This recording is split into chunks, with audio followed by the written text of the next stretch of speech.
ஆமென். So நாம இன்னைக்கு last week நம்ம நெறைய காரியங்கள பார்த்தோம். ஆ ஆ ஆதாமுக்கு வந்துட்டு நெறைய அ அஸ் அ ஜட்ஜ்மென்ட் நியாய தீர்ப்பு ஆண்டவர் குடுத்தாரு. அந்த நியாய தீர்ப்புல ஒவ்வொரு நியாய தீர்ப்பையும் ஆண்டவர் சிலுவையில எப்படி ஜெயித்தார் அப்படின்னு சொல்லி நம்ம பார்த்தோம். ஸோ நம்ம எல்லாருக்கும் தெரியும். அ இந்த பூமியில வந்து முள்ளும், குறுக்கும் பிறப்பிக்கும் அப்படின்னு சொல்லி சொல்லியிருந்தாங்க இல்லையா? அப்போ அந்த முள்ளு அந்த குறுக்கு இந்த சாபத்த ஆண்டவர் வந்து அவருடைய தலையில ஏற்றுக்கொண்டார் இல்லையா?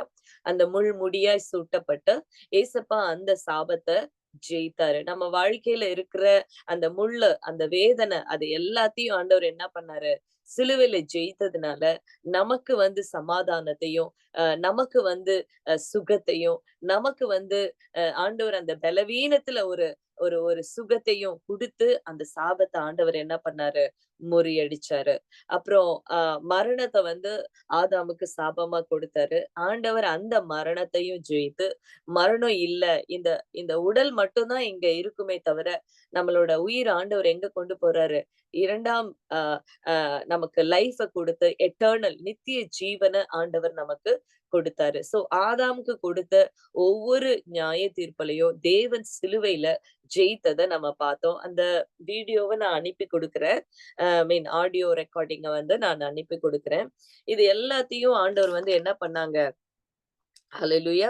சிலுவையில ஜெயித்தத நம்ம பார்த்தோம். ஆனா இது இவ்வளவு குடுத்துட்டு கூடயும், இவ்ளோ ஆண்டவர் அவங்களோட கூட பேசிட்டு கூடயும், ஆதாமும் ஏவாளும் அப்ப கூட என்ன பண்ணல? தங்களுக்கு கொடுத்த ஒரு மிஸ்டேக்கு நம்ம பண்ணிட்டோம் அப்படின்னு சொல்லி, அவங்க என்ன பண்ணல? மன்னிப்பு கேட்கவே இல்ல. இதுதான் வந்து ஒரு சோகமான ஒரு காரியம் என்னன்னா, நமக்கு இவ்ளோ வந்துட்டு நியாய தீர்ப்பு குடுத்துட்டாரு. இவ்ளோ வந்துட்டு நம்ம வந்துட்டு கஷ்டப்படுறோம். ஆனா நம்ம அத உணர்ந்து ஆண்டவர்ட்ட போய், "ஏசப்பா நான் இத பண்ணிட்டேன். நான் இதனால தான் எனக்கு இவ்ளோ பிரச்சனை வந்துச்சுன்றத ரியலைஸ் பண்றது ரொம்ப கஷ்டம்." நெறைய பேர நான் பார்த்திருக்கேன் வந்து, அவங்கள்கிட்ட நம்ம எவ்வளவுதான் சொல்லி பார்த்தாலும், நம்ம பண்ண தப்ப ரியலைஸ் பண்ணவே மாட்டாங்க. அவங்களுடைய நெனப்பு என்னன்னா, நான் எப்படி இருக்கனோ அதுதான் கரெக்ட் அப்படின்னு நெனப்பாங்க. அப்போ அவங்களால என்ன பண்ண முடியாதுன்னா, ஆண்டவர்ட்ட வந்துட்டு கேட்கும்போதே, "நீ ஏன் இப்படி பண்ணுன?" அப்படின்னு கேட்டிருந்தா கூட ஆண்டவர் நெறைய காரியத்த அங்க பண்ணியிருக்கலாம். ஆனா அவங்க வாயவே தொறக்கல. ஒருத்தர் மேல ஒருத்தர் பழி போட்டாங்க. இல்லையா? "அவங்க குடுத்ததுனால தான் நான் சாப்பிட்டேன். ஏவாள் குடுத்ததுனால தான் நான் சாப்பிட்டேன். சர்ப்பம் என்ன வந்துச்சிருச்சு." பட் நான் தான் தப்பு பண்ணிட்டேன். நான் தான் ஆண்டவரே செஞ்சேன் அப்படின்றத அவங்க உணரவே இல்ல. நெறைய பேருடைய வாழ்க்கையிலயும், அவங்க வாழ்க்கையில ஒரு விடுதலை வராததுக்கு காரணம், ஒரு பிரேக் த்ரூ வராததுக்கு காரணம் என்னன்னா, என்னுடைய தப்பு ஆண்டவரே. என்னுடைய ஃபேமிலில உள்ள காரணம் தான் நான் இப்படி சஃபர் ஆகுறேன். ஏசப்பா அதிலிருந்து ஒரு விடுதலைய குடுங்க. நான் வந்து ஜெபிக்காததுனால தான். நான் வந்து அழுது ஆண்டவருடைய சமூகத்துல போராடாததுனால தான் எனக்கு இன்னும் விடுதலை வரல. நெறைய பேரு அத உணரணும். நம்ம எல்லாருக்குமே ஆண்டவர் சொல்லிக் குடுக்கிறது அதுதாங்க. ஹalleluya! ஆண்டவருடைய சமூகத்துல நம்ம ஒரு காரியத்துக்கு இன்னும் விடுதலை ஆகல. இன்னும் நம்ம அத பார்க்கலன்னா, ஆண்டவர் நம்மகிட்ட ஏதோ ஒண்ண எதிர்பார்க்கிறாரு. ஹalleluya! அப்போ அத நீங்க புரிஞ்சுக்கணும். ஏன் என் குடும்பத்துல இப்படி நடக்குது? ஏன் எனக்கு இப்படி ஒரு காரியத்த ஆண்டவர் அனுமதிச்சாரு? அது ஏன் இன்னும் ஹீல் ஆகல? 5 வருஷமா ஜெபம் பண்றேன். 10 வருஷமா ஜெபம் பண்றேன். ரொம்ப நாளா ஜெபம் பண்ணிக்கிட்டு இருக்கேன். ஆனா இதுவரைக்கும் அதுல நான் பார்க்காததுக்கு காரணம் சம்திங் ஆண்டவர் உங்ககிட்ட இருந்து எதிர்பார்க்கிறாரு. ஹalleluya! சோ அத நம்ம தெரிஞ்சுக்கணும். ஹalleluya! அடுத்து நீங்க பார்த்தீங்கன்னா, இவர்களுடைய வாழ்க்கையில ஆண்டவர் வந்து இது எல்லாத்தையும் சொல்லி முடிச்சுட்டாரு. நம்ம சொன்னோம் இந்த difference between first Adam, second Adam. முதலாம் ஆதாமுக்கும், 2ஆம் ஆதாமுக்கும் வித்தியாசத்த நம்ம பார்த்தோம். சோ அதுல 10 மீன் ஐ திங்க் 10ன்னு நெனைக்கிறேன். அந்த டிஃபரன்ஸ மட்டும் நான் சொல்லிட்டு போறேன். முதலாம் மாதம் க்குள்ள அந்த 2ஆம் மாதம்க்குள்ள முதல் காரியம், அந்த அந்த அவங்க 2 பேருக்கும் உள்ள காரியத்த நம்ம பார்த்தோம்னா, டிஃபரன்ஸ் பார்த்தோம் அப்டின்னா, அ ஆச்சரியமான துவக்கம் 2 பேருக்குமே இருந்துச்சு. ஏன்னா, ஆதாமும் தேவ சாயல்ல தான் உருவாக்கப்பட்டான். ஆனா 2ஆம் மாதம் தேவனாவே இருந்தாரு. அவர் தேவ ரூபம் இல்லையா? அவருக்குள்ள இருந்தாரு. ஆனா இவன் வந்து அவங்க 2 பேருடைய சாயல்லே உருவாக்கப்பட்டான். ஷேடோவா உருவாக்கப்பட்டார். ஆண்டவர் ஜீவனா இருக்காரு. அந்த ஜீவன ஊதப்பட்டது முதலாம் ஆதார். ஆதாமுக்கு ஆண்டவர் சுவாசத்தை ஊதினாரு. ஆமென்.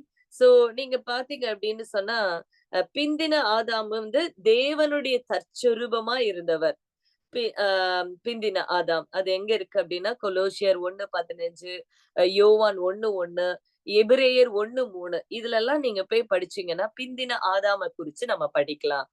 அதாவது நம்மளுடைய ஆண்டவராகிய இயேசு கிறிஸ்து. அ அடுத்த வித்தியாசம் பார்த்தீங்கன்னா, பூரணமான பரிசுத்தம். முதலாம் ஆதாமுக்கு வந்துட்டு பரிசுத்தம் இருந்தது. பியூர். எங்கன்னா, அந்த கார்டன் ஆஃப் ஈடன் ஏதேன் தோட்டத்துல இருக்கிற வரைக்கும், ஆவி, ஆத்துமா அ சிருஷ்டிக்கப்பட்டது பாவமே இல்லாத ஒரு வாழ்க்கையா இருந்தது அவருக்கு. ஹalleluya. ஆனா பிந்தின ஆதாம் வந்து பரிசுத்தர். அவர் மட்டும் தான் பரிசுத்தர்.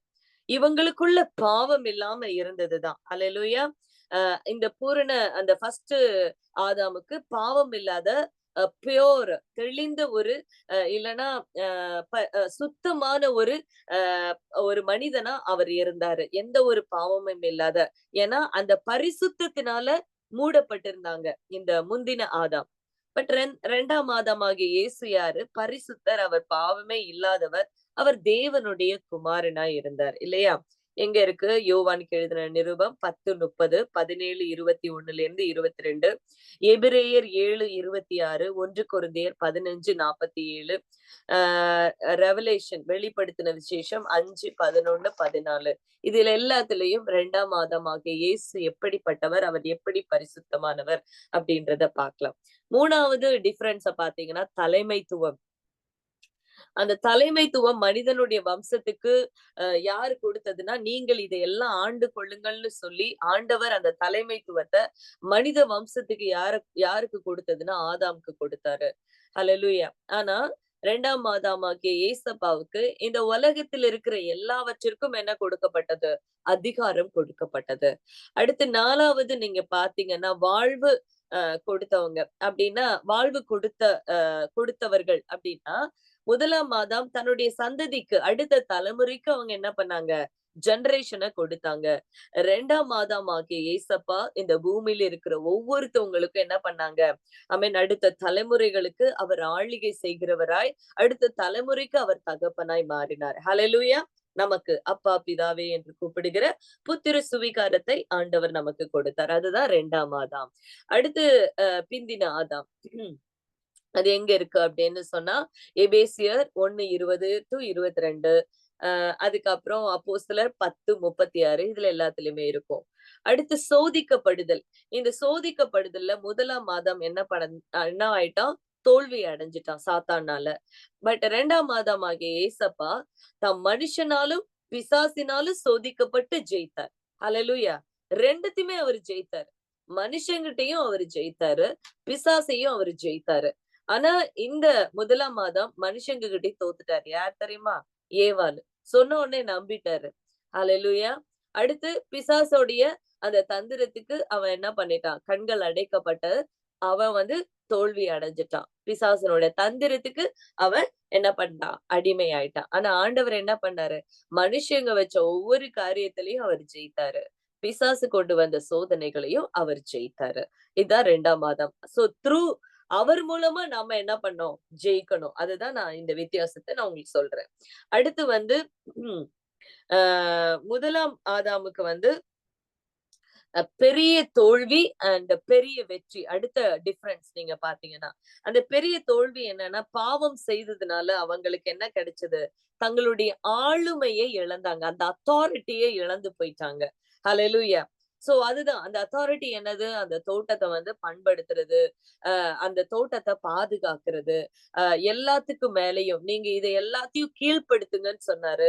அது எல்லாத்தையும் அவங்க இழந்துட்டாங்க. இப்ப எல்லாத்துக்கும் பயந்துட்டு இருக்காங்க இல்லையா? இப்போ மிருகங்களை பார்த்து நம்ம பயப்படுறோம். இந்த ஆளுமை எல்லாம் ஆண்டவர் சொன்னாரு. உங்களுக்கு அது அடிபணியும்னு சொன்னாரு. ஆனா எப்ப பாவம் வந்துச்சோ, இப்ப என்ன ஆயிடுச்சு? அந்த பயம் வந்து அந்த ஆளுமை வந்து பிசாசு கையில போயிருந்துச்சு. அல்லேலூயா. அ அதே போல அந்த தோட்டத்துல உள்ள எல்லா காரியத்தையும் அவங்க என்ன பண்ணிட்டாங்க? இழந்துட்டாங்க. எதனால? பாவம் செய்ததுனால.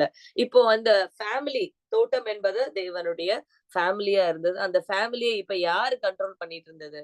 பிசாசு வந்து என்ன பண்ணிட்டான்? அலக்களிக்கிறதுக்கு ட்ரை பண்ணிட்டு இருந்தான்.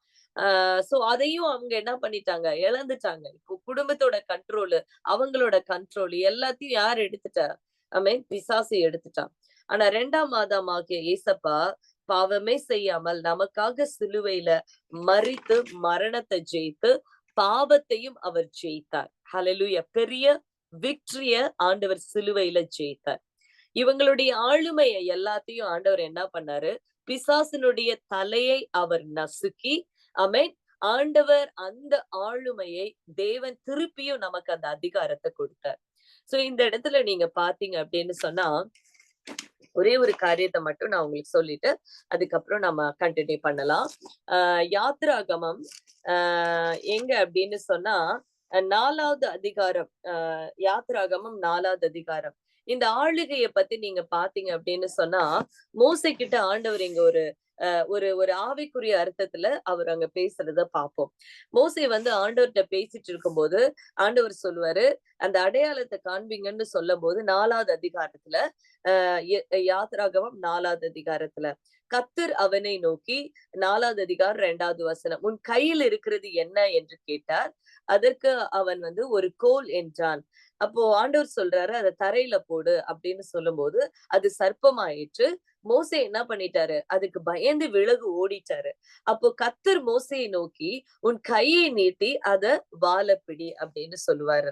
ஹalleluya. சோ இங்க அந்த அதிகாரத்தை ஆண்டவர் திருப்பியும் கொடுக்கிறாரு. என்ன அப்படின்னு சொன்னா, ஹalleluya, நீ போட்டிருக்கிற அந்த சர்ப்பத்தினுடைய சர்ப்பமா மாறிடுச்சு. உன் கையில இருக்கிற அந்த கோலை நீ என்ன பண்ணிட்ட, கீழே போட்டுட்ட. ஹalleluya. உனக்கு கொடுக்கப்பட்ட அதிகாரத்தை நீ கீழே விட்டுட்டப்பா. ஆமென். யாரு விட்டுட்டா? ஆதாம் விட்டுட்டாரு. சோ நீ என்ன பண்ண, அத கீழே போடு. போட்டதுக்கு அப்புறம் அது என்னவாய் மாறிடுச்சு, இப்ப சர்ப்பத்தினுடைய ஆளுகைக்குள்ளார வந்துருச்சு.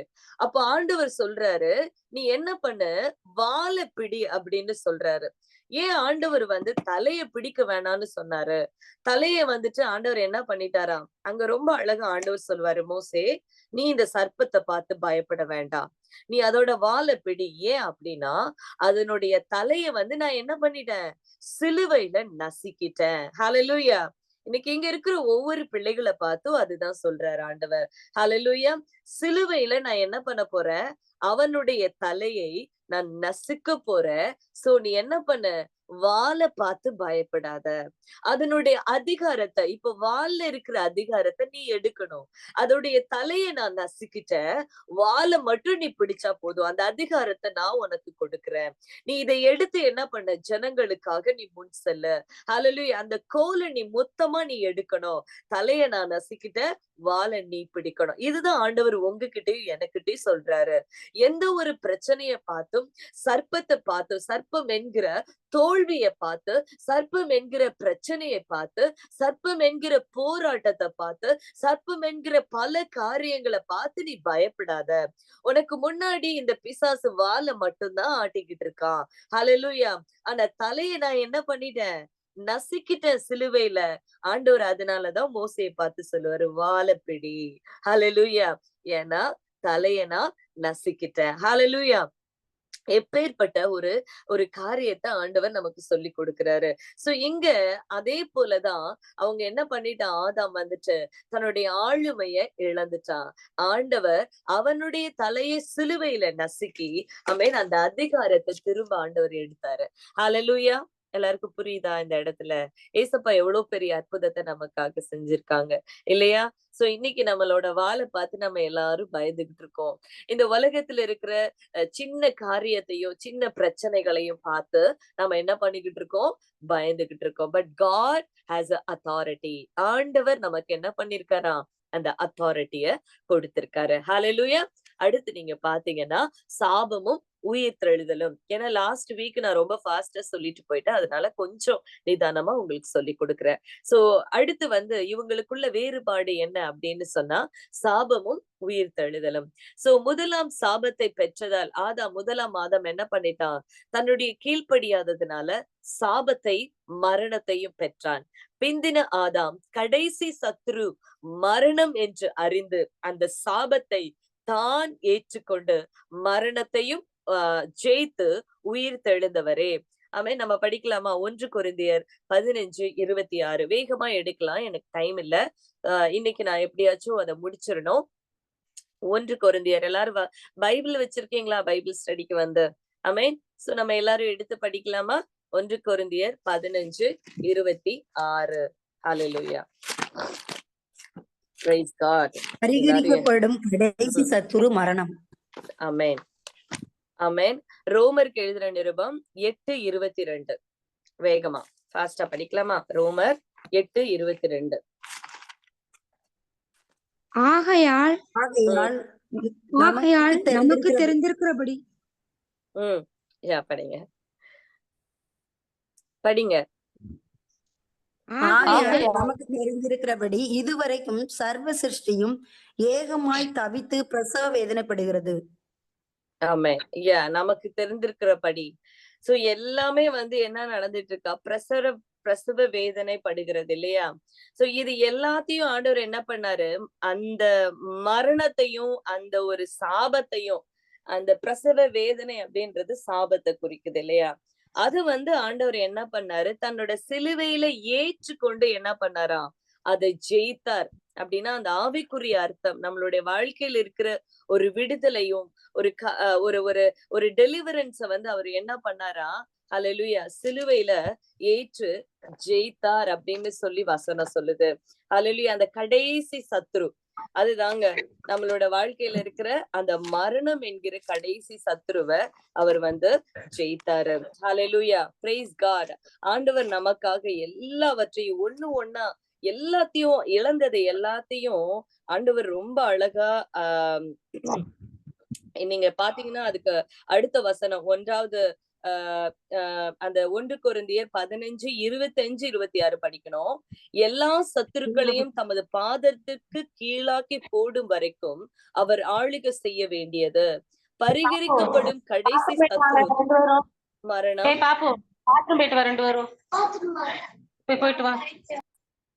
ஓகே, சோ சகலத்தையும் அவருடைய பாதத்திற்கு கீழ்ப்படுத்தினாரே, ஆகிலும் சகலமும் அவருக்கு கீழ்ப்படுத்தப்பட்டது என்று சொல்லி இருக்கும் போது சகலத்தையும் அவருக்கு கீழ்ப்படுத்தினவர் கீழ்ப்படுத்தவில்லை என்பது வெளியரங்கமாயிருக்கிறது. சகலமும் அவருக்கு கீழ்ப்பட்டிருக்கும் போது, ஹல்லேலூயா. சோ நீங்க இங்க பாத்தீங்கன்னா நிறைய பவுல் வந்து எழுதுவாரு.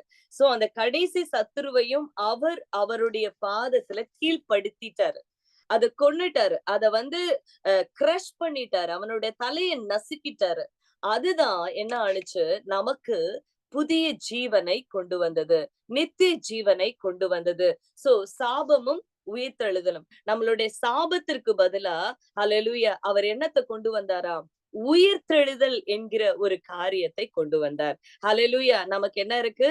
ரெசரக்ஷன். அந்த ஜீவனோட திரும்பியும் நம்ம எழும்பி ஆண்டவரோடு கூட திருப்பியும் நம்ம அங்க போவோம் அப்படின்றதுதான் ஆண்டவர் நமக்கு கொடுத்த ப்ராமிஸ். ஹல்லேலூயா. அடுத்து நீங்க பாத்தீங்கன்னா இவ்வளவுதான். இந்த 10 காரியங்களையும் நம்ம பார்க்கலாம். ஆதாமுக்கும் முதல் ஆதாமுக்கும் 2ஆம் ஆதாமுக்கும் உள்ள வித்தியாசம். நிறைய காரியங்கள் இருக்கு. அந்த வசனங்கள் நிறைய இருக்கு, நம்ம பார்க்கணும்னா நிறைய பார்த்துட்டே போகலாம். ஹல்லேலூயா. ஆனா நான் உங்களுக்கு வந்து ஒரு ஒரு ஒரு ஒரு ஒரு குறிப்பா நான் உங்களுக்கு சொல்றேன். சோ இந்த காரியங்கள் எல்லாம் நமக்கு ஆண்டவர் நமக்கு வந்து ஜெயித்தாரு. 2ஆம் ஆதாமாகி அவர் வந்து நமக்காக எல்லாவற்றையும் செஞ்சாரு. இப்போ நம்ம எங்க வரலாம் அப்படின்னா ஆதியாகமம் 3வது அதிகாரத்துக்கு திருப்பி வரலாம். ஹல்லேலூயா. 3வது அதிகாரத்துல அவங்களோட ஜட்ஜ்மெண்ட் எல்லாத்தையும் பார்த்து முடிச்சாச்சு.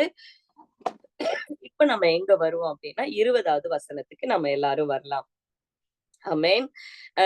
சோ நான் அந்த இது சொன்னேன், வேர்வையினால ஆகாரம் புசிப்பாய். 19வது வசனத்துல நீ பூமியிலிருந்து ஒரு நிமிஷம்,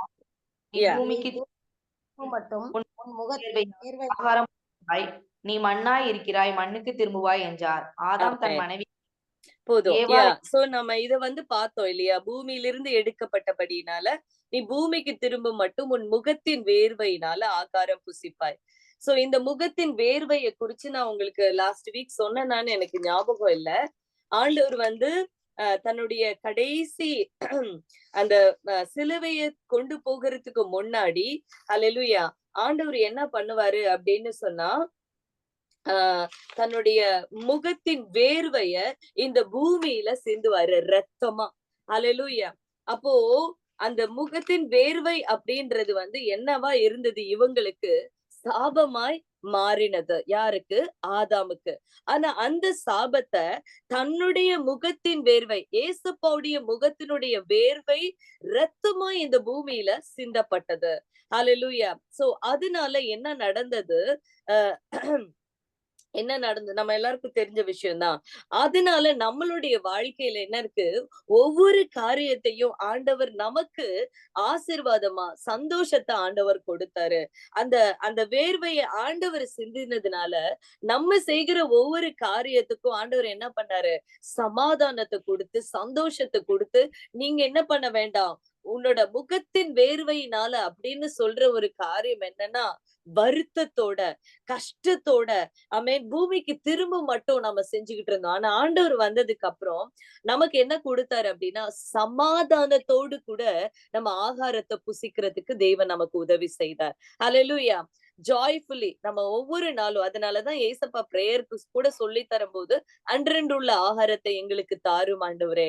ஹalleluya. அப்படின்னா நம்ம வாழ்க்கையில இருக்கிற ஒவ்வொரு காரியத்தையும், இப்ப நம்ம சாப்பிடுறதா இருக்கட்டும், நம்ம நடக்கிறதா இருக்கட்டும், ஒவ்வொரு காரியத்தையும், அப்போ அந்த ஆகாரம் புசிக்கிறது அப்படின்றது வருத்தத்தோட இல்லாம சந்தோஷத்தோட ஆண்டவர் நமக்கு எல்லா காரியத்தையும், ஏன்னா அவருக்குள்ள நம்ம என்னவாயிட்டோம்? இப்போ மகிழ்ச்சி ஆயிட்டோம். சோ அதனால ஆண்டவர் என்ன பண்ணாரு? அதையும் தன்னுடைய வேர்வையில சிந்தி ரத்தமா மாத்தினாரு.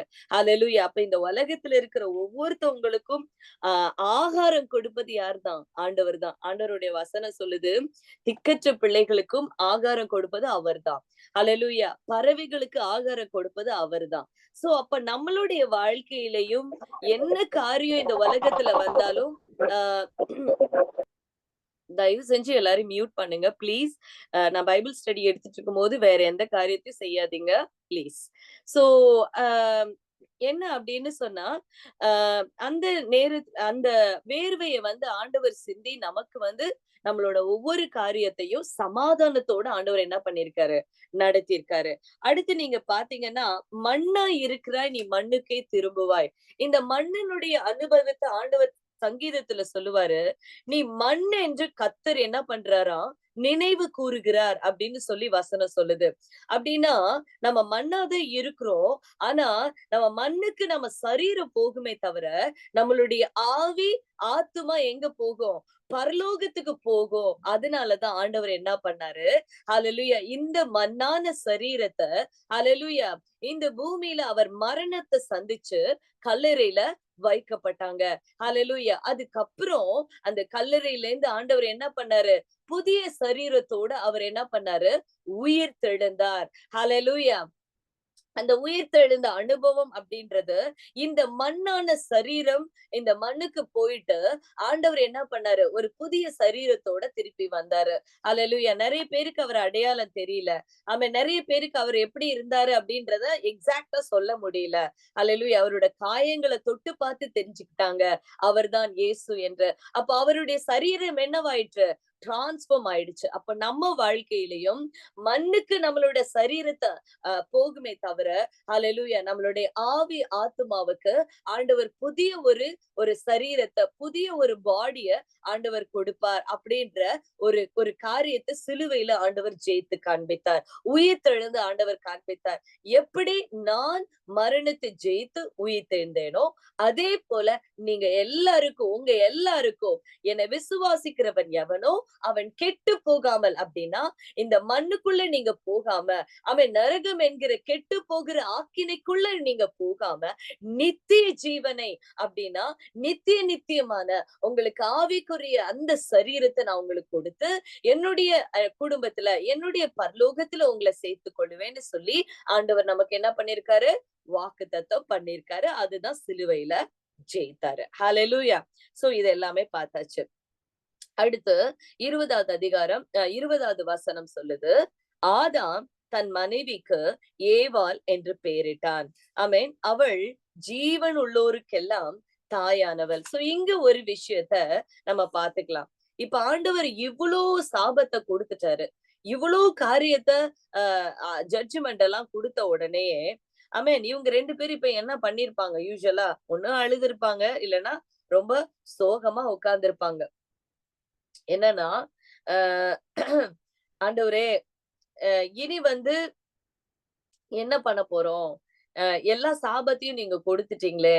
அல்லேலூயா. இனி நாங்க என்ன ஏசப்பா பண்ணுவோம்? அப்படின்னு சொல்லி 2 பேரும் ஒரு வேளை உட்கார்ந்திருக்கலாம். ஆனா, ஆதாம் இங்க ஒரு முடிவு எடுக்கிறத நீங்க பார்க்கலாம். ஹalleluya. இவ்ளோ நேரம், இவ்ளோ ஜட்ஜ்மெண்ட்ட பார்த்த அவருக்கு ஒரு விஷயம் புரிஞ்சிருச்சு. ஆதாம் இம்மீடியட்டா தன் மனைவிக்கு டர்ன் பண்றாரு. இவ்ளோ நேரம் ஆண்டவர் சொல்றத கேட்டுட்டே இருந்தாரு. சரி மண்ணுக்கு திரும்பும்ன்னு சொல்ட்டாரு. இதெல்லாம் சாபத்த எனக்கு குடுத்துட்டாரு. வெளியின் பயிர் வகைகள முள்ளு குறுக்கும் பொறப்பிக்கும்ன்னு சொல்லிட்டாரு. வாழ்நாள் எல்லாம் வந்துட்டு நான் உயிரோடு இருக்கும் நாளெல்லாம் வருத்தத்தோட சாப்பிடணும்னு வேற சொல்லிட்டாரு.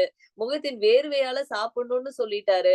இதெல்லாம் ஆண்டவர் சொல்லிட்டாரேன்னு சொல்லிட்டு, அவர் ஒரு விஷயத்த இந்த சாபத்த இல்லன்னா இந்த நியாய தீர்ப்புல கேட்டுட்டே வந்த ஆதாமுக்கு சடனா ஒரு ஞாபகம் வருது. நீங்க பாத்தீங்கன்னா, ஆண்டவர் பேசி முடிச்ச உடனேயே ஆதாம் உடனே டர்ன் பண்றாரு. யார பாக்குறாரு அப்படின்னா, ஏவாள பாக்குறாரு. ஏவாள பார்த்த உடனே ஒரு பேர் வைக்கிறாரு. என்ன பேருன்னா, நீ பூமியில் உள்ளவருக்கெல்லாம் தாயானவள். நீங்க பாத்தீங்கன்னா, அவங்க வந்து அஹ் அஹ் அஹ் ஆவிக்குரிய சரீரத்துல, அதாவது நிர்வாணிகளா இருந்து வெட்கப்படாது இருந்தார்கள் அப்படின்னா, நம்மளுடைய அந்த ஆவிக்குரிய சரீரத்துல அந்த தேவனுடைய பிரசன்னத்தினால அவங்க மூடப்பட்டிருந்தாங்க. அப்போ ஆதாம் அவங்கள பார்த்து மனுஷி அப்படின்னு சொல்லி பேரிடுறாரு. ஹalleluya. என்னுடைய மாம்சத்துல எடுக்கப்பட்டதுனால இவள் மனுஷி அப்படின்னு சொல்றாரு இல்லையா? ஆனா இந்த இடத்துல இவ்வளவு நியாய தீர்ப்பு ஆண்டவர் கொடுத்ததுக்கு அப்புறம் இம்மிடியேட்டா ஆதாமுக்கு ஒரு காரியம் வருது. ஆண்டவர் இவ்வளவு சாபம் கொடுத்தாலும் எங்க மூலமா ஆண்டவர் ஒரு தலைமுறையை உருவாக்குறதுக்கு எங்களுக்கு நீ பிள்ளையோட வேதனையோட பிள்ளை பெறுவாய்ன்னு சொல்லி ஆண்டவர் ஒரு காரியத்தை சொன்னார். வேதனை இருக்கும் தான், ஆனா உனக்கு அடுத்த ஒரு தலைமுறை இருக்குப்பா. நீ இங்கே அழிந்து போகல. உனக்கு சாபம் நான் கொடுத்தேன் தான், உன்னை நான் வந்துட்டு நியாய தீர்ப்பு உனக்கு கொடுத்தேன் தான். ஆனா உன்னுடைய வாழ்க்கை இதோட முடியல. உனக்கு அடுத்த தலைமுறையை நான் உனக்கு கொடுப்பேன். அந்த தலைமுறையை நீ ஆண்டவருக்காக ஏற்படுத்து, ஆண்டவருக்காக நீ பயன்படுத்து. உனக்கு வாழ்க்கையில நீ துக்கத்தை அனுபவிச்சுட்ட, உன்னோட பாவத்தினால நீ உன்னுடைய காரியங்களை, உன்னுடைய வாழ்க்கையில இருக்கிற பல சாபத்தையும் அனுபவிச்சுட்ட. ஆனா நீ கவலைப்படாத, உனக்கு அப்புறம் ஒரு தலைமுறைகளை நான் உனக்கு கொடுப்பேன். அவங்க தலைமுறைகள்ல நான் வரணும். ஹalleluya. ஏன்னா ஒரு உன்னுடைய வித்துக்கும் ஸ்திரீயின் வித்துக்கும் என்ன இருக்க போகுது? ஒரு பகை உண்டாக்குவேன். அந்த ஸ்திரீயின் வயிற்றுல ஒருத்தர் பிறக்க போறாரு. அதுக்கு மிகப்பெரிய ஆசீர்வாதமாய் மாற போறதே உன்னுடைய ஏவாள் தான். ஹalleluya. அதனால நீ பயப்படாத. எந்த சாபத்தை நீ வாங்கினியோ அதே சாபத்தை ஏவாள் மூலமா நான் கொண்டு வருவேன்னு சொன்ன காரியத்தை ஆதாம் உணர்ந்தாரு. உடனே அவருக்கு ஞாபகம் வருது, ஆஹா என்னோட வாழ்க்கை இங்க முடியல, எங்களுடைய பயணம் இந்த இடத்துல முடியல, எங்களோட பயணம் இன்னும் நிறைய இருக்கு அப்படின்றத ஹalleluya. நம்மளோட வாழ்க்கையில இங்க ஆதாம் சொல்லி கொடுக்கிற ஒரு காரியம் என்னன்னா, என்னுடைய பிரச்சனைய பார்த்து என்னுடைய வாழ்க்கை இதோட முடிஞ்சிரும்னு நீங்க நினைக்கிறீங்க. ஹalleluya. ஆனா அப்படி இல்லைங்க. அந்த பிரச்சனைக்கு அப்புறம் தான் ஆண்டவர் ஒரு புதிய வாழ்க்கையவே ஆரம்பிக்கிறாரு. there is a new life பிறக்க போகுது அவங்களுடைய வாழ்க்கையில. ஆமென். ஆதாம் உடனே ஏவாள பார்த்து ஒரு பேர் வைக்கிறாரு. ஏவாள், நம்மளுடைய வாழ்க்கை இங்க முடியலம்மா. நம்மளுடைய சாபத்துல ஆண்டவர் நம்மளை இங்கே முடிக்க விரும்பல. உனக்கு ஆண்டவர் ஒரு சந்ததியை கொடுக்க விரும்புறாரு. நமக்கு ஒரு சந்ததியை ஆண்டவர் கொடுக்கிறாரு. அந்த சந்ததியில தான் ஏசப்பா வரணும்னு இருக்கிறாரு. ஹalleluya. அப்போ நமக்கு ஒரு பெரிய ஆசீர்வாதத்தை ஆண்டவர் கொடுத்திருக்காரு. நீ பூமியில் உள்ளவருக்கு எல்லாருக்கும் தாயானவள், ஈவன் ஆண்டவருக்கும். ஆமென். முதல் தாய் யாரா இருந்தது? பூமியில இருக்கிற ஒவ்வொருத்தவங்களுக்கும் the first mother அப்படின்னு சொன்னா யாரு? முதல் தாய் யாரு? ஏவாள். ஹalleluya. இவ்வளவு சாபத்தையும் நம்ம வாங்கினாலும், இவ்வளவு நியாய தீர்ப்பு, இவ்வளவு பிரச்சனைகளை நம்ம அனுபவித்தாலும், ஆண்டவருக்குடைய அந்த காரியத்தை ஆதாம் உணர ஆரம்பிக்கிறாரு. என்னுடைய பிரச்சனை இங்க முடிஞ்சிருச்சு, என்னோட வாழ்க்கை இங்க முடிஞ்சிருச்சுன்னு சொல்லி நான் தீர்மானிக்க கூடாது. இதுக்கு அப்புறம் தான் வாழ்க்கையே ஆரம்பிக்கும் போது என்னுடைய ஆண்டவர் எங்க மூலமா அதை நிச்சயமா செய்வார் அப்படின்றத ஆதாம் உணர்ந்தாரு. ஹalleluya. புரியுதா உங்களுக்கு? இந்த இடத்துல ஒரு ஒரு ட்விஸ்ட நீங்க அந்த இடத்துல பார்க்கலாம். திடீர்னு ஆதாம் இவ்வளவு நேரம் ஆண்டவருடைய சத்தத்தை கேட்ட ஆதாம் சடனா திரும்புறாரு. ஆதாம் தன் மனைவிக்கு அடுத்த வசனமே அவர் டேர்ன் பண்றாரு, வைஃப பாக்குறாரு. ஹalleluya. பார்த்துட்டு சொல்றாரு, இனி நீ யாரு கிடையாது. ஒருவேளை நமக்கு வேதனையோட இருக்கலாம், ஆனா நமக்கு அந்த வேதனையில ஒரு பெரிய பிளெஸிங் ஆண்டவர் வச்சிருக்காரு, ஒரு பெரிய ஆசீர்வாதம் வச்சிருக்காரு. ஹalleluya. உங்களோட வாழ்க்கையில அந்த வேதனைகள், நம்ம பண்ண அந்த சாபத்தையும் பாவத்துக்காக பல நேரத்துல நம்ம பிரச்சனைகளை அனுபவிக்கலாம். ஹalleluya. ஆனா அங்கேயும் உங்களோட வாழ்க்கை முடிஞ்சிருச்சுன்னு நினைக்க கூடாது. கர்த்தர் நிச்சயமாய் உங்களுக்கு என்ன பண்ணுவாரு, உங்க தலைமுறைகள் மூலமா உங்களுக்கு இருக்கிற அடுத்த காரியத்தை, அந்த பிரச்சனையில ஒரு சொல்யூஷனை ஆண்டவர் கொண்டு வருவாரு. இததான் அங்க ஆண்டவர் பண்றாரு. இததான் ஆதாம் உணர்ந்தாரு. ஹalleluya. சரி ஆண்டவரே, நீங்க கொடுத்தது எல்லாமே ஓகேதான், ஆனா எனக்கு நீங்க கொடுக்கப்பட்ட ஒரு காரியத்தை நான் செய்ய ஆரம்பிப்பேன் ஆண்டவரே. ஹalleluya. அடுத்த தலைமுறைகளை நான் உருவாக்குவேன் ஆண்டவரே. ஆண்டவருக்காக ஒரு சந்ததிய நான் உருவாக்குவேன் ஆண்டவரே.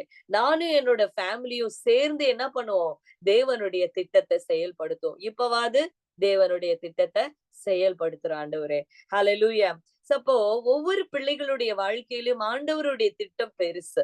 ஆமென். ஹalleluya. உங்க பிரச்சனையிலேயே, உங்க போராட்டத்திலேயே உங்களோட வாழ்க்கை முடிந்து போகும்னு நினைக்க கூடாது. ஆண்டவர் உங்க மூலமா ஒரு பெரிய திட்டத்தை வச்சிருக்கிறாரு. அதை நீங்க அண்டர்ஸ்டாண்ட் பண்ணி அதுக்கப்புறம் நீங்க கால் எடுத்து வைக்கணும். இதுதான் ஆதாம் நமக்கு சொல்லி கொடுக்கிற பாடம். ஹalleluya. நீ பூமியில் உள்ளவருக்கெல்லாம் தாயானவள் அப்படின்னு சொல்லி ஆண்டவர் என்ன பண்றாரு, அவர்களை ஏவாளுக்கு அந்த ஆசீர்வாதத்தை கொடுக்கிறத நம்ம பாக்குறோம். ஹalleluya. அப்போ தேவன் நமக்காக தேவன் நமக்கிட்டையும் அததான் எதிர்பார்க்கிறாரு. இந்த ஆசீர்வாதத்தை நம்ம எல்லாருமே செய்யணும். நான் ரட்சிக்கப்பட்டுட்டேன் அப்படின்னு சொன்னா ஆண்டவர் அந்த ரட்சிப்பின் காரியத்தை ஹalleluya நம்ம என்ன பண்ணணும், அவர்களுக்கு ஒரு முன்மாதிரியா இருந்து, எப்படி ஏவாள தாயானவள்னு சொன்னாங்களோ அதே போல நம்மளும் மற்றவர்களுக்கு ஆசீர்வாதமாய், மற்றவர்களை உருவாக்க, மற்றவர்களை நாம ஆவிக்குரிய ஒரு பெற்றெடுக்கிற அனுபவத்துல கர்த்தர் நம்மள வச்சிருக்கிறாரு. ஹalleluya. சோ நீங்களும் நானும் அத பண்ணணும். ஆமென். சோ ஒரு விஷயத்த நம்ம இன்னொரு விஷயத்த கூட பார்க்கலாம். என்ன அப்படின்னு சொன்னா 21வது வசனத்தை நம்ம படிக்க போறோம். சோ நான் அதெல்லாம் சொல்லிட்டேன். உன் வித்துக்கும் ஸ்திரீ வித்துக்கும் இது எல்லாமே பண்ணணும் அப்படின்னா அந்த அந்த ஸ்திரீயோட வித்துக்கு வரப்போற அந்த வித்துக்கும் நான் வேறுபாடை கொண்டு வருவேன்னு சொன்னதுனாலதான் ஹalleluya.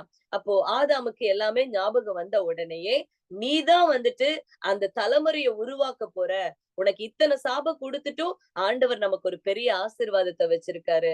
ஹalleluya. ஆண்டவர் சொல்றாரு, ஸ்திரீகளுக்குள்ள மேரிய பார்த்து ஆண்டவர் சொல்லுவாரு, கிருபை பெற்றவளே. ஹalleluya.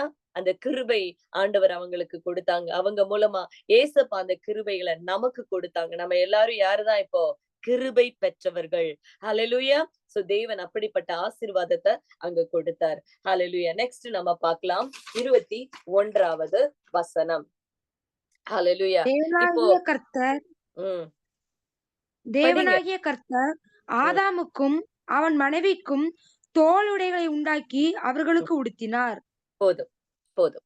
ஹalleluya. இப்ப ஆண்டவர் அவங்கள பாக்குறார். இவ்வளவு நேரம் ஆண்டவர் என்ன பண்ணாரு, ஒரே திட்டி தீத்துட்டாரு, ஒரே நியாய தீர்ப்பா கொடுத்து முடிச்சுட்டாரு. இப்ப அவங்கள பாக்குறாரு. எப்படி நின்னுட்டு இருக்காங்கன்னா, அத்தி இலைகள் காஞ்சு போய் நின்னுட்டு இருக்காங்க. அவங்க என்ன பண்ணிருந்தாங்களா, அத்தி இலைகளினால தங்களுக்கு என்ன பண்ணிருந்தாங்க, உடைகளை உண்டு பண்ணினாங்க அப்படின்னு இருக்கும். ஹalleluya. எங்க இருக்கு அப்படின்னு சொன்னா 7வது வசனம், 3வது அதிகாரம் 7வது வசனம். பகலில் குளிர்ச்சியான வேளையில் தோட்டத்தில் உலாவுகிற தேவனாகிய கர்த்தருடைய சத்தத்தை அவர்கள் கேட்டார்கள். அப்பொழுது ஆதாம் அவன் மனைவியும் தேவனாகிய கர்த்தருடைய சந்நிதிக்கு விலகி தோட்டத்தின் விருட்சங்களுக்குள்ளே ஒளிந்து கொண்டார்கள். அடுத்து நீங்க பாத்தீங்க அப்படின்னு சொன்னா எந்த இடத்துல இருக்கும்? அந்த அத்தி இலைகளை 7வது வசனம். அவர்கள் தங்கள் நிர்வாணிகள் என்று அறிந்து அத்தி இலைகளை தைத்து தங்களுக்கு அரை கச்சைகளை உண்டு பண்ணினார்கள். அப்போ அந்த அரை கச்சைகளை அத்தி இலைகளினால உண்டு பண்ணினாங்க. இப்ப ஆண்டவர் இவ்வளவு நேரம் பேசினதுனால அந்த அத்தி இலை என்ன ஆயிருந்திருக்கும்? வாடி காஞ்சு போயிருந்திருக்கும். அப்ப ஆண்டவர் அத பாக்குறாரு. ஏன்னா பேசிக்கிட்டே இருந்தார் இல்லையா ஏசப்பா, எல்லாருக்கும் சாபத்தை கொடுத்து எல்லார்ட்டையும் பேசி முடிச்சு, இப்ப அந்த அத்தி இலை ஒண்ணு ஒண்ணா உதிர ஆரம்பிச்சிருக்கும், ட்ரை ஆக ஆரம்பிச்சிருக்கும், அதுக்கப்புறம் காஞ்சிருக்கும். அப்ப அத பார்த்த உடனே ஆண்டவர் அங்க பாக்குறாரு. தேவனாகி கர்த்தர் என்ன பண்ணிக்கிட்டாரு, இப்போ அவங்கள பாக்குறாரு. பாவமா தோணி இருக்கு. ஏன்னா அப்பா இல்லையா, தன்னுடைய சொந்த அப்பா தன்னோட பிள்ளைங்க இப்படி நிக்கிறதை யாருமே பார்க்க மாட்டாங்க இல்லையா? நம்மளோட அப்பாவா இருந்தாலும் நம்ம வந்து இப்ப அரைகுறையா நின்னுகிட்டு இருக்கோம், இந்த மாதிரி இலையில போட்டு இவங்க நின்னுகிட்டு இருக்காங்களே அப்படின்னு சொல்லி அப்பா என்ன பண்றாரு, ஈவன் தோ அவங்களுக்கு இவ்வளவு காரியத்தை கொடுத்துட்டு கூடயும் அவரு அவங்கள பார்த்த உடனே என்ன பண்றாருன்னா, ஆதாமுக்கும் அவன் மனைவிக்கும் என்ன பண்றாரா, ஹல்லேலூயா, தோல் உடைகளை உடுத்துகிறத நம்ம பாக்குறோம். ஹல்லேலூயா. இவ்வளவு நேரம் ஆங்கிரி ஃபேஸ்ல ஆண்டவர் இருந்தாரு, கோபமான ஒரு ஃபேஸ்ல இருந்தாரு இல்லையா? இப்ப ஆண்டவர் எங்க வந்துட்டாரு அப்படின்னா, அவருடைய அன்பு. ஏன் அப்படின்னா தோல் உடைகள். அந்த தோல் உடை எப்படி வந்துச்சு தெரியுமா? ஹல்லேலூயா. இந்த தோல் உடைகளை உடுத்தணும்னு சொன்ன உடனே யாரு வந்துட்டா? ஏசப்பா வந்துட்டாரு. ஹல்லேலூயா. என்னோட தோலை நான் வந்து யாருக்கு கொடுக்க போறேன்? என் பிள்ளைங்களுக்கு நான் கொடுப்பேன்ப்பா. அப்ப பிதா கிட்ட சொல்றாரு, அப்பா நான் போறேன். ஆமென். நான் அடிக்கப்பட போறேன். நான் வந்து என்ன கொடுத்து என் பிள்ளைங்களுக்கோட நிர்வாணத்தை நான் அடைப்பேன் ஏசப்பா, அடைப்பப்பா. ஹல்லேலூயா. பிதா சொல்றாரு, அந்த பிதாவினுடைய அந்த கோபத்தை, அந்த பிதாவினுடைய அந்த அந்த காரியத்தை தன்னுடைய குமாரன் மூலமா அந்த ஒரு அன்பை வெளிப்படுத்துறத நம்ம இங்க பார்க்கலாம். அப்ப தோல் உடைகள் செஞ்சிருக்கணும் அப்படின்னா அங்க ஒரு மிருகம் அடிக்கப்பட்டிருக்கணும் இல்லையா? சோ மிருகம் அடிக்கப்பட்டதுனாலதான் என்ன நடந்தது? ஹல்லேலூயா. அவர்களுக்கு உடைகளை அந்த அந்த மிருகத்தினுடைய தோலை அவங்களுக்கு என்ன பண்ணாரு? ஆண்டவர் கொடுத்தாரு. ஹல்லேலூயா. அப்போ புதிய ஏற்பாடுல ஆண்டவர் சொல்லியிருப்பாரு, ரத்தம் சிந்துதல் இல்லாமல் பாவ மன்னிப்பு கிடையாது. அப்போ அங்க ஒரு ரத்தம் சிந்தப்படணும். இப்ப இவங்களுடைய இந்த அத்தி இலையினாலேயோ இவங்களோட நிர்வாணத்தை மூடுகிறதற்கு அத்தி இலை பத்தாது. ஆமென். இந்த உலகத்துல நம்ம தேர்ந்தெடுக்கிற பல காரியங்களும் நம்மளுடைய சால்வேஷனுக்கு பத்தாது.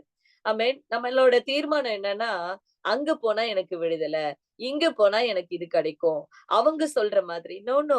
ஆண்டவருடைய சமூகத்துல உட்கார்ந்தா மட்டும்தாங்க நமக்கு விடுதலை. ஆண்டவருடைய சமூகத்துல உட்கார்ந்தா மட்டும்தான் நமக்கு பாதுகாப்பு. ஹல்லேலூயா. அப்ப என்ன நடந்தது? ஹல்லேலூயா. இந்த அத்தி இலைகளினால அவங்க செஞ்சத ஆண்டவர் என்ன பண்ணாரு? உடனே அவர் அடிக்கப்பட்ட ஒரு அனுபவத்தை அங்க காண்பித்தாரு. ஹல்லேலூயா. ஆதாமுக்கும் ஏவாளுக்கும் அந்த சிலுவையின் அனுபவத்தை காண்பிக்கிறாரு. ஹல்லேலூயா.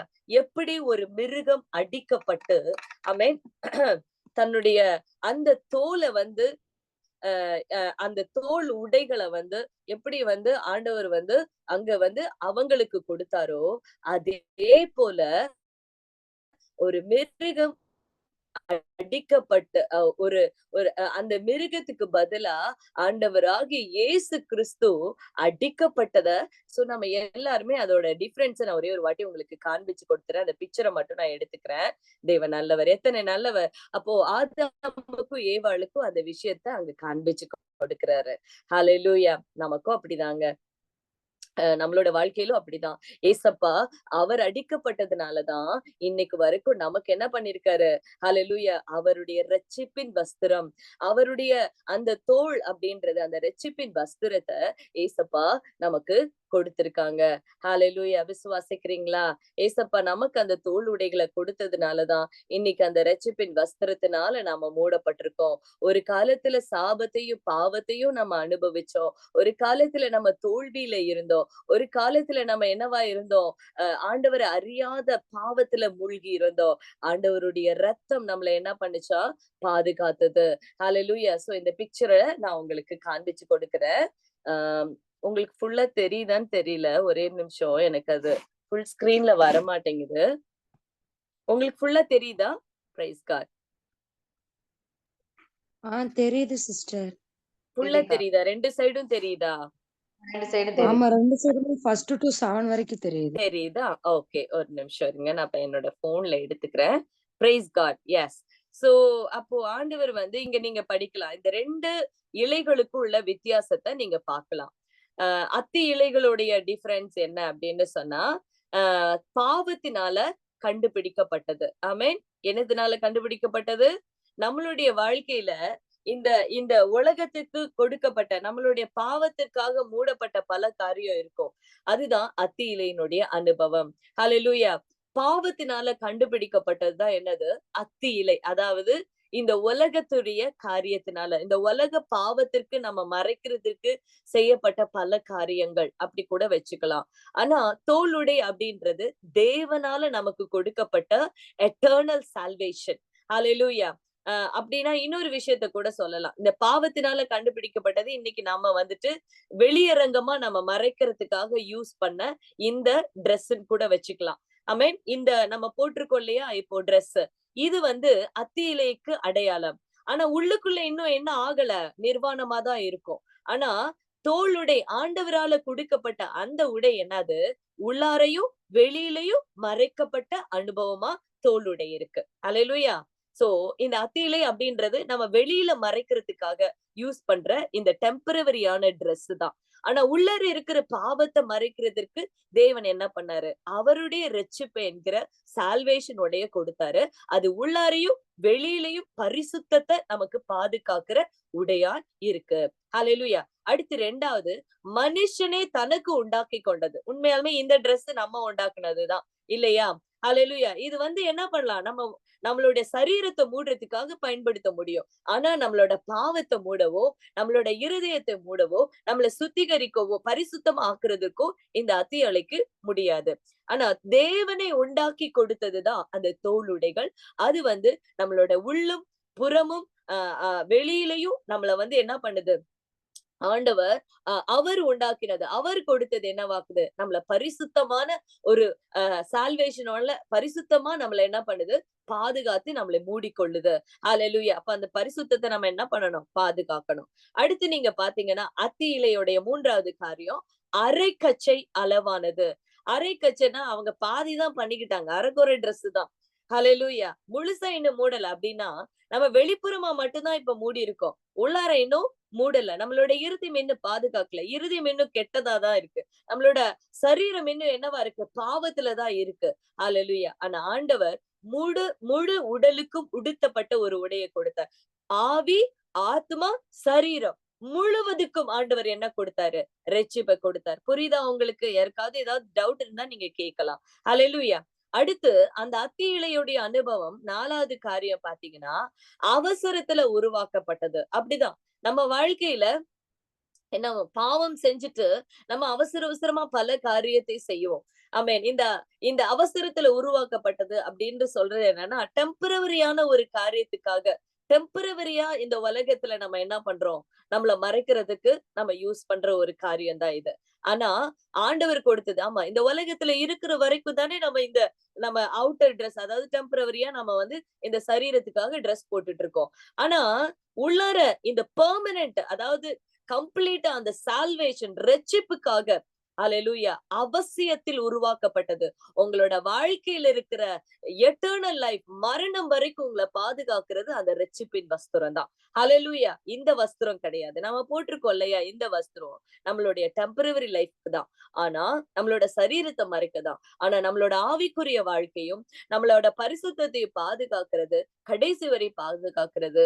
ஆமென். அந்த அவசியம் என்ன அப்படின்னா அதுதான் எட்டர்னல் லைஃப். அதுக்காக உருவாக்கப்பட்டதுதான் நித்திய ஜீவன். அதுக்காக உருவாக்கப்பட்டதுதான் தோலுடைகள். அடுத்து நிரந்தரமற்றது. ஆமா இந்த Dress வந்து நிரந்தரம் இல்லையா? ஆமென். நம்ம மண்ணுக்கு போகும்போது இதெல்லாம் எதுவுமே கிடையாது. ஆனா ஆண்டவர் கொடுத்த அவருடைய தோல் உடைகள் நிரந்தரமானது. இரட்சிப்பு கடைசி வரைக்கும் சால்வேஷன் இரட்சிப்பின் வஸ்திரம் நம்மளுடைய வாழ்க்கையில நிரந்தரமான ஒரு காரியத்தை ஆண்டவர் உருவாக்கி கொடுத்தார். அதுதான் தோலுடைகளாகிய அவருடைய இரட்சிப்பின் வஸ்திரம். அடுத்து வெட்கத்தை மூட தயாரிக்கப்பட்டது. நம்மளுடைய என்ன சொல்றது, அவங்க பாவம் பண்ணிட்டாங்க, இப்ப நாம நிர்வாணமா இருக்கோம் அப்படின்றதுக்காக டெம்பரவரியா அவுட்டர் ட்ரெஸ் அவங்க பண்ணுனாங்க.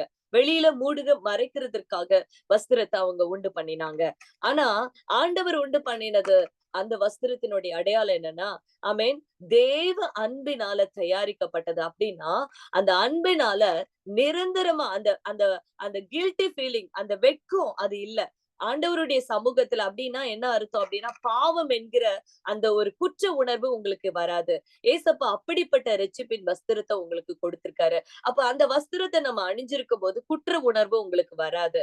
அல்லேலூயா. ஐயோ, நான் முன்னாடி அப்படி இருந்தேன், அப்படி பண்ணிட்டேன் அப்படின்றத ஆண்டவர் என்ன மன்னிச்சுட்டாரு. இப்போ நான் ஆண்டவருடைய வஸ்திரத்தினால மூடப்பட்டிருக்கேன். இப்போ நான் வந்துட்டு கம்ப்ளீட்டா நான் மூடப்பட்டிருக்கேன் அப்படின்ற ஒரு அன்பு நமக்கு அந்த வஸ்திரத்துல நமக்கு தெரியும். அடுத்து மரத்திலிருந்து வந்தது. ஹல்லேலூயா. சோ மரம் எதற்குரியது? சாபத்திற்குரிய அடையாளமாய் இருந்தது. சோ அத்தி இலை அப்படின்றது அத்தி மரத்திலிருந்து அவங்க பறித்த இலைகள் தான். ஹல்லேலூயா. சோ மரத்திலிருந்து வந்தது. அப்ப அந்த சாபத்தை வந்து ஆண்டவர் என்ன பண்றாரு? ஹல்லேலூயா, முறிச்சாரு. அந்த மரத்திலிருந்து தான் தொங்கி அந்த சாபத்தை ஆண்டவர் முறித்தார் இல்லையா? அப்போ இவங்க என்ன பண்ணாங்க? அந்த அந்த சாபம் என்கிற அந்த அத்தி இலைகளை தன்னோட உடம்புல வச்சிருந்தாங்க. அந்த மரணத்தை அவங்க வச்சிருந்தாங்க. அது டெம்பரவரி தான். ஆனா ஆண்டவர் மிருகத்திலிருந்து வந்த தோலுடைகள் அப்படின்னா, எப்படி ஒரு மிருகம் அடிக்கப்பட்டதோ, தான் அடிக்கப்பட்டு அந்த எட்டர்னல் சாபத்தை ஆண்டவர் என்ன பண்ணாரு? முறியடிச்சு உங்களுக்கு என்றென்றைக்கும் உள்ள இரட்சிப்பின் வஸ்திரத்தை, பரிசுத்தமான வஸ்திரத்தை தேவனால கொடுக்கப்பட்டு, தேவனால உண்டாக்கி உங்களுக்கு உடுத்தி, முழு உடலுக்கும் முழு சரீரத்துக்கும் பாதுகாப்பையும், ஆவி ஆத்துமா சரீரத்துல மொத்தமா உங்களை பாதுகாக்கிறதுக்கு அவர் தன்னுடைய ரத்தம் சிந்தி தான் மரித்து தன்னுடைய உடைகளாகிய இரட்சிப்பின் வஸ்திரத்தை உங்களுக்கு கொடுத்தாரு. ஹல்லேலூயா. சோ புரியுதா உங்களுக்கு? தேவன் நமக்கு எப்படிப்பட்ட ஒரு காரியத்தை செஞ்சு கொடுத்திருக்காரு. ரொம்ப பியூட்டிஃபுல்லா இப்போ ஆதாமுக்கும் ஏவாளுக்கும் அந்த காரியத்தையும் உணர்த்துறாரு. உணர்த்தி சொல்றாரு, உங்களை நான் இவ்வளவு நேரம் இப்படி எல்லாம் சொல்லிட்டேன், ஆனாலும் அவருடைய அன்பு நிமித்தம் ஆண்டவர் என்ன பண்றாரு? மன்னிச்சு அவர்களை என்ன பண்றாரு? திருப்பியும் புதிய ஒரு ஜீவனை கொடுத்து புதிய ஒரு வாழ்க்கைய ஆண்டவர் அவர்களுக்கு கொடுக்கிறத நம்ம பாக்குறோம். சோ தேவன் தாமே வந்த ஒவ்வொரு பிள்ளைகளையும் ஆசீர்வதிப்பாராக.